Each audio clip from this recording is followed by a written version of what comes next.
Trikaripur town കേന്ദ്രീകരിച്ച് പ്രവർത്തിക്കുന്ന auto തൊഴിലാളി സഹകരണ കൂട്ടായ്മയുടെ നേതൃത്വത്തിൽ അംഗങ്ങൾക്ക് പെരുന്നാൾ ബോണസ് വിതരണവും ഇഫ്താർ സംഗമവും ഒരുക്കി. തൃക്കരിപ്പൂർ ഫാർമേഴ്സ് സർവീസ് സഹകരണ bank managing director K Sasi ഉദ്ഘാടനം ചെയ്തു. തൃക്കരിപ്പൂർ ടൗൺ കേന്ദ്രീകരിച്ച് പ്രവർത്തിക്കുന്ന ഓട്ടോ തൊഴിലാളി സഹകരണ കൂട്ടായ്മയുടെ നേതൃത്വത്തിൽ അംഗങ്ങൾക്ക് പെരുന്നാൾ ബോണസ് വിതരണവും ഇഫ്താർ സംഗമവും നടത്തി. തൃക്കരിപ്പൂർ ഫാർമേഴ്സ് സർവീസ് സഹകരണ bank managing director K Sasi ഉദ്ഘാടനം ചെയ്തു. ഓട്ടോ തൊഴിലാളി സഹകരണ കൂട്ടായ്മയുടെ കേവലം 3 വർഷം മാത്രമേ ഇങ്ങനൊരു കൂട്ടായ്മ രൂപപ്പെട്ടിട്ടായിരുന്നുവെങ്കിലും രണ്ടാമത്തെ പ്രാവശ്യം ബോണസ് വിതരണം നടത്തുന്ന വളരെ മാതൃകാപരമായ പ്രവർത്തനമാണ് ഈ കൂട്ടായ്മ നടത്തുന്നത് എന്ന് മനസ്സിലാക്കി.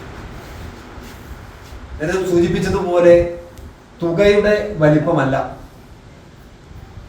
എത്ര തുക കൊടുത്താലും നമ്മുടെ ആവശ്യത്തിന് തികയുന്ന ഒരു കാലമല്ല. പക്ഷെ ആ തുകക്ക് ആ കൂട്ടായ്മ നൽകുന്ന ആ പ്രവർത്തനം അതിന് നമുക്ക് വിലമതിക്കാൻ സാധ്യമല്ല എന്നാണ് സൂചിപ്പിക്കാനുള്ളത്. ഓണത്തിനും പെരുന്നാൾ വേളയിലും കൂട്ടായ്മയുടെ നേതൃത്വത്തിൽ 2 തവണ ബോണസ് വിതരണം നടത്തി വരുന്നുണ്ട്. തൃക്കരിപ്പൂർ പി കുഞ്ഞമ്പു സ്മാരക ഹാളിൽ നടന്ന പരിപാടിയിൽ MP ബിജീഷ് അധ്യക്ഷത വഹിച്ചു. E Raghavan master, N Shamseer, PV Jayadevan, Theni Rajeevan, PC Vijayan എന്നിവർ സംസാരിച്ചു. News bureau, Trikaripur.